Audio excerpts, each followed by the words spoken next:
Before we dive in, viewer discretion is advised. This content is for entertainment purposes. What unfolds when a daytime television titan pushes the limit, only for a Hollywood icon to push back with devastating force? You are about to bear witness to the single most incendiary live television event in a generation. A showdown so raw, so volatile, it would conclude with one of television's most formidable personalities walking off her own set, never to return. This is the chronicle of how Joy Behar's reign at The View met a stunning, abrupt end during what was slated to be just another celebrity segment. If you believe you've seen on-air tension, you are about to be re-educated. Be sure to join our community and leave a comment with your theory on the unseen maneuvers, because this story possesses layers that will fundamentally alter your perception. A palpable buzz of anticipation filled The View's studio as the broadcast resumed. Joy Behar, in her customary command chair, gave her notes a final, fateful shuffle before her eyes locked with the lens of camera 2. She possessed that signature glint, a tell her legions of viewers knew preceded a storm. Welcome back to The View. Joy's unmistakable New York accent carved through the studio air. We're joined by Academy Award winner Kevin Spacey, who is here to discuss his forthcoming independent film. Kevin, it's a pleasure to have you. Kevin Spacey, a study in precision in a charcoal gray suit, sat opposite them, his hands resting calmly. His face was a mask of polite detachment, a meticulously crafted defense that had shielded him through decades of Hollywood warfare. "Thank you for the invitation, Joy," Kevin countered, his voice a smooth, calculated measure. "It is always interesting to be on live television." That word, interesting, hung in the space between them, heavy with unspoken meaning. Joy leaned in, a predator sensing a weakness. Her pen began a quiet, rhythmic tapping, a drumbeat recognized by her audience as the overture to Going Off Book. "You know, Kevin, I must ask." Joy began, her voice shifting to the specific frequency she used to make the comfortable feel unnerved. "There is a great deal of conversation about accountability in this town. How do you, personally, define the concept of redemption?" The question landed with the concussive force of a depth charge in a silent pool. The muscle in Kevin's jaw gave a nearly imperceptible twitch, though the professionally engineered smile never faltered. "Well, Joy, I see redemption as being about the work we choose to do moving forward," Kevin articulated with surgical precision. "It is about adding something of value to the creative sphere and dedicating oneself to the craft that brought us all here to begin with. But is it truly so simple?" Joy pressed, her words sharpening.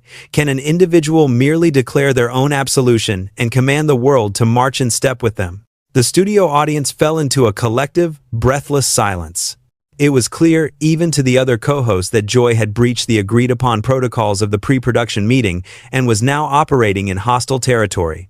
Kevin slowly uncrossed his legs, leaning back, his composure still a fortress, but his eyes now fixed solely on Joy with an unnerving focus. "I believe, Joy, that we operate in a society that permits people to reconstruct their lives.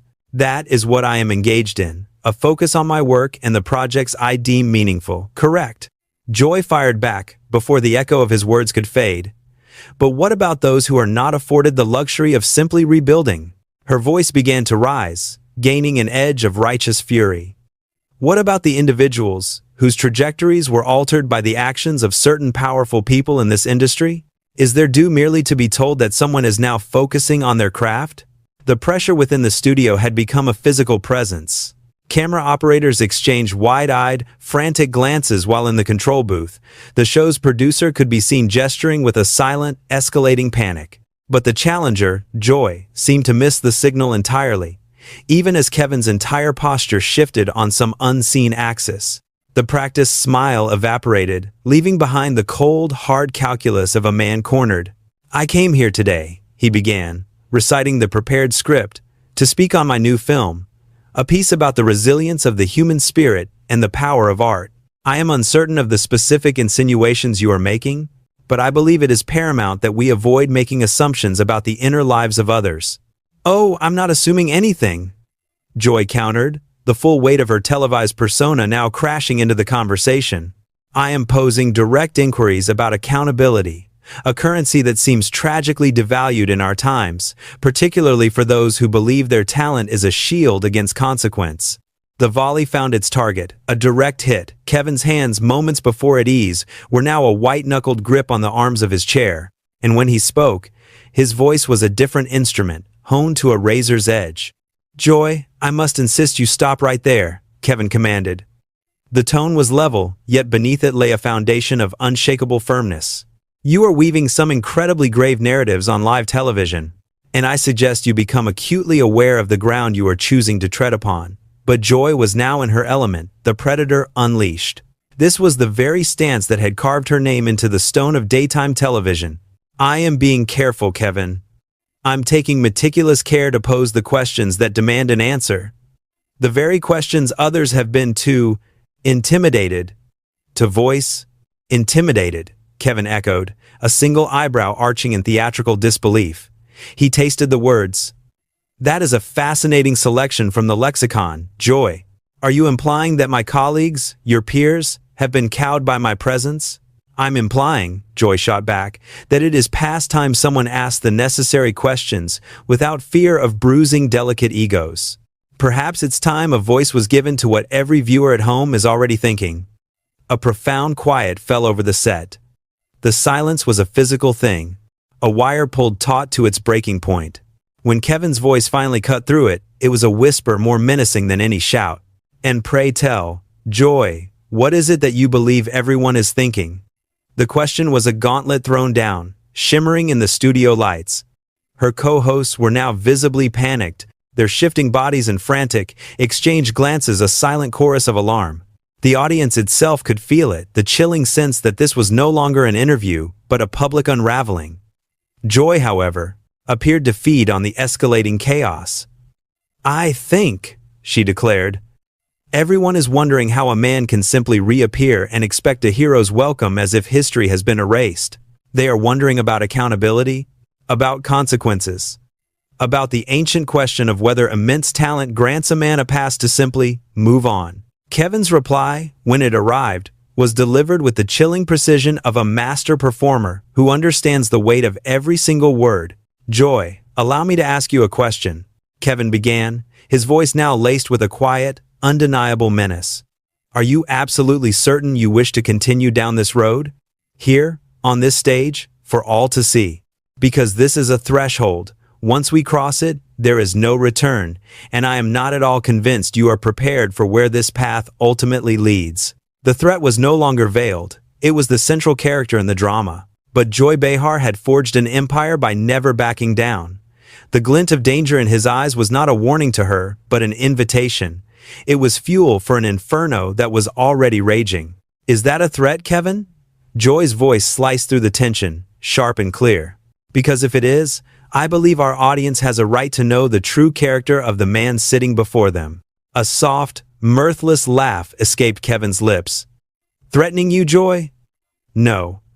I am attempting to save you from yourself. You are marching into a battle of wits, for which you are tragically, fatally, unarmed. Hurling accusations on live television, seemingly without a care for the wreckage. The only wreckage I am concerned with," Joy retorted, "is what happens when the truth remains buried." She leaned forward, a predator closing in. "And the truth is that certain individuals believe they can launder their reputations with a few curated interviews, expecting the world to develop amnesia." "And what version of history do you believe you possess, Joy?" Kevin countered, his voice dropping to a deceptively gentle register that was more chilling than any shout. "Because I am utterly fascinated to hear the tale you've convinced yourself is real." A silent panic rippled through the set. Joy's co-hosts were now sending frantic, unseen signals, with Whoopi attempting a subtle hand gesture, a silent plea for de-escalation. But Joy was locked in, a gladiator who saw only her opponent. The roaring coliseum around them had ceased to exist. "I think what happened," she declared, "is that the powerful were allowed to write their own rules and escape their own consequences." Her voice swelled with conviction, each word a hammer blow. "And I think some of them are now attempting to gaslight the entire world into believing it was all a dream." A long, heavy silence followed. Kevin studied her, a grandmaster calculating 5 moves ahead. When he spoke, his tone carried the quiet, bone-deep authority that had made him a legend. "Joy, you are making a grave and fundamental miscalculation right now. Kevin said, his words measured and precise. You are confusing a television platform with genuine power. You are mistaking loudness for righteousness. And you are moments away from a very harsh education on the difference. Is that another veiled warning? Joy demanded, her voice now amplified by the studio's sudden, tomb-like silence. Because I've weathered storms from far greater titans than you, and I'm still here. No, Joy, it's not a warning, Kevin replied, his composure an unbreakable shield. It is a promise. You want to play this game? Then let us play. But let's be absolutely certain we both understand the rules of engagement. The studio had become a vacuum, the only sound, the faint hum of the cameras. Every crew member was frozen, knowing they were witnessing a line being crossed on national television. What rules? Joy asked. And for the first time, a tremor, almost imperceptible, entered her voice. A flicker of uncertainty. Kevin smiled. It was a smile from a horror film, all sharp edges and no warmth. The rules are quite simple, Joy. You demand a conversation about accountability? Then let's begin with yours. You want to unearth the past actions of others? Then let's start by excavating your own. My past actions. Joy laughed, but the sound was brittle, hollow. What are you even talking about? I'm talking about a career meticulously constructed upon the public demolition of people who were in no position to defend themselves, Kevin said, his voice beginning to build like a gathering storm. I'm talking about the legion of guests who have sat in that very chair, lambs to the slaughter, ambushed with character assassinations they were never prepared for. Live, for the world to see. Joy's face was turning a deep crimson. That's called journalism, Kevin. That's called asking the hard questions. No, Joy, he thundered back, the full force of his stage-trained voice finally unleashed. That's called being a bully with a microphone. And the difference between me and all the others is that I will not sit here and be your next victim. You can't intimidate me, Joy insisted, but the foundation of her voice was clearly shaken. I'm not trying to intimidate you, Kevin said, his calm now more terrifying than any rage. I am simply stating that if we are to have a discourse about behavior, let it be an honest one. And honestly, Joy, the trail of destruction you have left throughout your career is far more vast than anything I have ever been accused of. The statement landed with the concussive force of a physical blow. Her mouth gaped, a silent, desperate gasp for words, before her voice finally caught. How could you? She finally managed, the words laced with venom. How dare you sit in that chair and try to pin this on me? This isn't my doing. I am pinning nothing, Kevin countered, his tone as smooth and cold as polished steel. I am simply answering your fire with fire. You demanded accountability, so I am asking for yours. You spoke of consequences. Now, I am asking about the trail of consequences you've left in your wake. The camera zoomed in as Joy's knuckles turned bone white, her grip on the table the only thing keeping her anchored. My actions? I have built a career on speaking truth to the powerful. Your actions, Kevin affirmed, his voice now a rising tide of judgment. The guests you eviscerated with your televised ambushes. The careers you torched with nothing more than a reckless insinuation. The human beings who fled this studio feeling violated and exposed, all because it made for a riveting segment. That's not, Joy began, her defense faltering. But Kevin's momentum was unstoppable. The young actors? He steamrolled on, his voice building like a crescendo in a tragic opera, who came here to share their dreams and left feeling like they'd survived an assault. The public servants who consented to a dialogue and were instead subjected to a brutal cross-examination. The authors, the singers, the visionaries who came here in good faith, only to be met with your unique and vicious form of public execution. By now, Joy was visibly reeling, her fortress of confidence crumbling to dust before millions. You don't know the first thing you're talking about, she hissed. Oh, but I know everything, Kevin retorted, leaning forward, claiming the space between them. I know because I've talked to the ghosts you created, Joy. I know because this town is smaller than you believe, and its whispers have a way of becoming a roar. They speak of the cold fear that grips them when they are booked on your show. They speak of the dread of facing one of your infamous character assassinations. That is, Joy started, but her voice fractured, betraying the truth. The crack was all the opening he needed. That's what, Joy, he pressed, his advantage now absolute. That's a lie, is it? Because I have names, should you require them. I can tell you all about the promising actress who collapsed with a panic attack in your green room after you spent 10 merciless minutes tearing apart her personal life instead of her film. I can tell you about the musician whose soul you so thoroughly crushed. He still refuses all television appearances to this day. The color drained from Joy's face, leaving a pale, ghostly mask of shock. Her hands began to tremble. The other hosts looked on, helpless, their eyes darting to the control room, praying for a sign, an intervention, anything. "You are lying," Joy whispered. But the accusation was a feather against a hurricane. "Am I?" Kevin's voice dropped to a deadly, intimate quiet. "Because the thing about the scales of justice, Joy, is that they eventually have to balance. You demand others account for their sins, but you must also be brought to account for yours. And the record shows your actions have been relentlessly cruel, endlessly destructive, and eternally shielded by the emblem of this very program." With a sudden surge of adrenaline, Joy shot to her feet, her chair flying back from the force.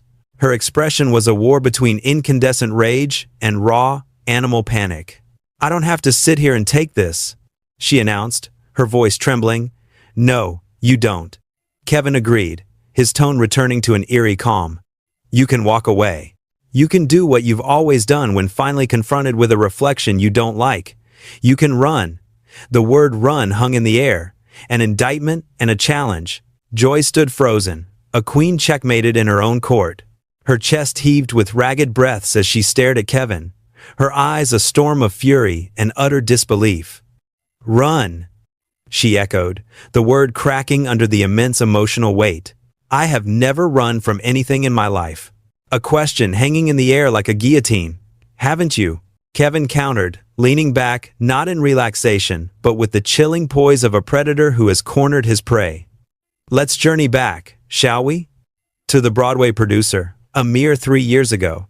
The very interview where you leveled charges with no foundation, and the moment he dared to mount a defense, the show miraculously required a commercial break, a direct hit. The color drained from Joy's face, a canvas suddenly wiped clean. "That's not the narrative," she stammered, but her words were vapor. Kevin, the relentless prosecutor, pressed on. "Or shall we recall the documentarian, the woman who came to champion women's rights? But you chose instead to dissect her private life. And when she fought back, oh, the gremlins in the machine, a sudden cascade of technical difficulties." A desperate plea escaped her lips. "Stop it," a whisper against a hurricane. But Kevin's memory was a vault, and he was just getting started. Remember the environmental activist? Here to speak on the fate of the planet, only to be subjected to a 15-minute inquisition about his failed marriage. His cadence was an engine building steam, a freight train of judgment bearing down, and the cookbook author reduced to tears on this very set, because her body became more scrutinized than her culinary creations. The teenage scientist, beaming with pride, only for you to imply her genius was merely the work of her parents. Each memory was a stone, and the weight was becoming unbearable. And with every blow, Joy visibly diminished, collapsing inward. Her colleagues, her on-air family, now stared, their expressions a mixture of shock and dawning horror. "Those were legitimate questions," she offered, a defense that crumbled into dust as it left her own lips. "Were they truly?" Kevin's raised eyebrow was a verdict in itself. Or were they the poisoned arrows of someone who mistakes cruelty for journalism? Someone who believes that discomfort is a substitute for accountability. The tremors began in her hands, a violent quake as she clung to her chair for support. "You have no idea what this job demands." "Oh, I understand precisely," Kevin retorted, his tone dropping to absolute zero. "I know the daily performance, the mask you wear, the relentless demand to deliver what the audience craves. The difference, Joy, is that my act doesn't leave a trail of broken lives in its wake. I've helped people," she cried, a weak, desperate volley. "I've highlighted crucial issues. You've highlighted your own ego." He fired back, a perfect, brutal return. "You've twisted this platform into a pulpit for your own vanity, your need to be the inquisitor, no matter the human cost." And then, the collapse. The tears were no longer silent. They were a torrent of public humiliation. Her composure shattered into a million pieces, mascara tracing the path of her downfall. You can't say this to me." "And why is that?" Kevin inquired, the edge of his voice softening, not with pity, but with a surgeon's precision. But the intensity remained, a focused beam of truth. Is it because the roles are reversed? Because for the first time, you're not the one launching the attack from the safety of the host's chair. The white flag was raised. I'm done. The words fractured, her voice shattering on the air. I am done with this. Are you truly? Kevin pressed, making her stay in the fire. Because this, right now, is your gift to others. This is the sensation of being dissected for sport, right where I sit. This is the anatomy of an ambush. The feeling of being cornered, diminished, and made utterly helpless as the world watches you unravel for their amusement. Her hands, no longer her own, fumbled with the microphone, ripping it free. It clattered against the table, a sound of finality. I said, I'm done. And that is your prerogative, Kevin acknowledged, his calm unwavering. Just as it was their choice to flee this set, to walk away, to swear off ever appearing on television again because of you. But here is the crucial difference. Joy, they had no escape. They were left to carry the scars you inflicted. Shut up, she breathed, a command with no authority, a whisper in a graveyard. And he delivered the final eulogy. The young mother, who arrived to discuss the joys of parenting, and departed convinced she was a failure.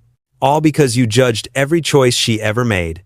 And Kevin's offensive pressed on, utterly relentless. He invoked the war veteran, a man who came seeking a dialogue on PTSD, only to find his own scars prodded and put on public display, his advocacy twisted into a personal interrogation. He summoned the ghost of the small business owner, who arrived radiating the pride of her hard-won success, and was made to leave feeling like an imposter, after you systematically implied her triumphs were unearned.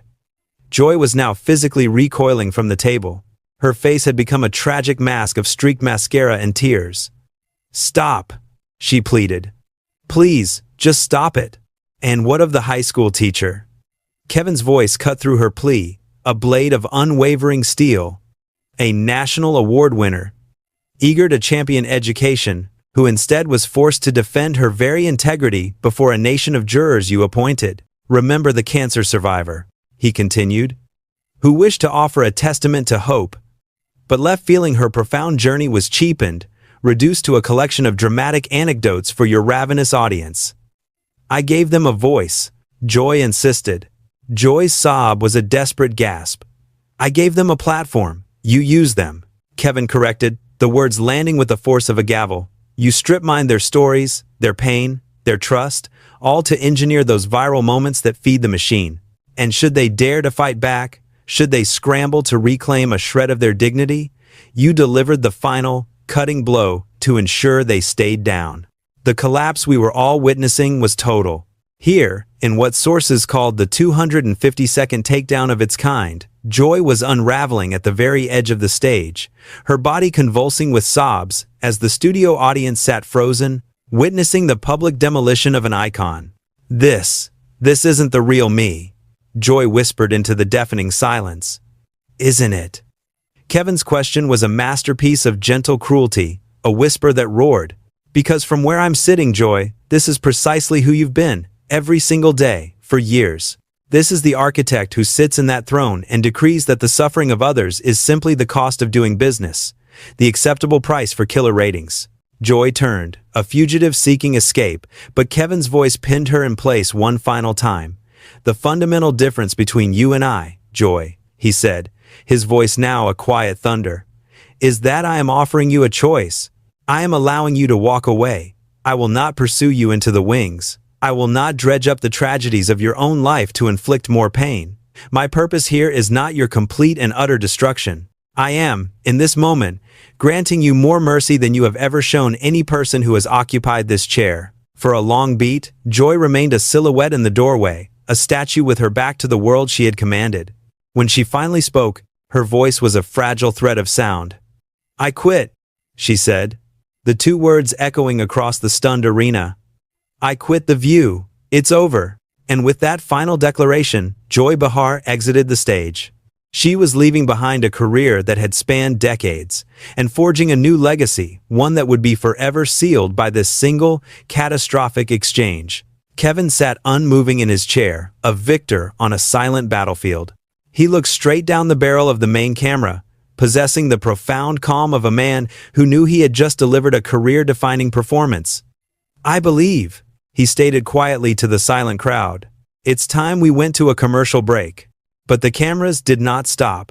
They devoured the chaos as panicked producers swarmed, capturing the raw, uncut fallout of the most stunning confrontation in the annals of daytime television. The hunter, Joy Behar, had finally been cornered by a predator who would not be cowed, one who masterfully turned her own brutal tactics against her, and in the end, forced her to feel the crushing weight of being on the other side of the Inquisition, and so ended the reign of Joy Behar at The View. The question that hangs in the air is, what truly propelled Kevin Spacey to this point of no return? Was this a calculated act of demolition? Or did Joy finally push the one person she never should have crossed? Subscribe to the channel, then enter the arena of the comments below. We want your theory. What was the master plan executing in Kevin's mind during that historic detonation? Because what you witnessed was merely the performance. The true drama, with its countless hidden layers, was unfolding far from the spotlight.